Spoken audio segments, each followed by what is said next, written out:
Hello mga kaigo, welcome po sa another Criminology Brief Talks. Mga kaigo, meron po kasing kumakalat sa social media, lalong-lalo na po sa Facebook regarding po sa pagdadala ng horseshoe magnifying glass or yung ordinary magnifying glass. So ganito po ang explanation natin dyan mga kaigo. Kasi ito lang nakaraan, umattend po tayo doon sa public orientation, doon po sa enhanced or bagong Table of Specification or TOS ng Criminology Board Exam.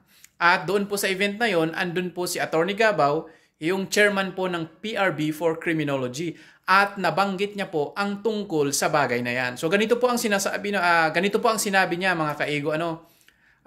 Nakikita niya po kasi sa Facebook na may mga issues or may mga let's say mga reklamo, bakit daw magdadala ng horseshoe magnifying glass, ang mahal-mahal noon. Okay. So, ang sinabi niya po is pwede naman magdala ng ordinary na magnifying glass kasi ang ginamit niya is my or. Ibig sabihin, kung walang horseshoe magnifying glass ang isang examinist, pwede naman magdala ng ordinary na magnifying glass kasi yun, medyo mura na yun compared sa horseshoe. So, mga kaigo, I think that is a confirmation na magdadala nga kayo ng magnifying glass.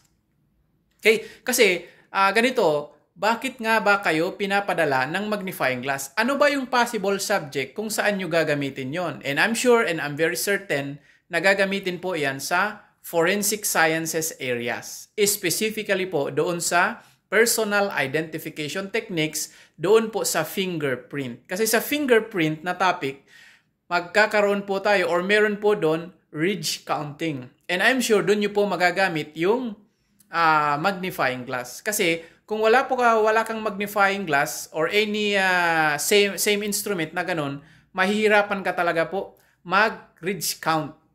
Doon lalo na kung magpo-provide sila ng isang actual na fingerprint.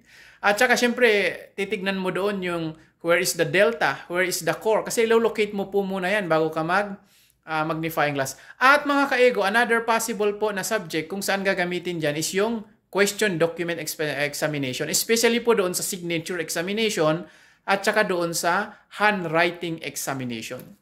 Okay? So, yun lang mga kaigo. See you sa another Criminology Brief Talks.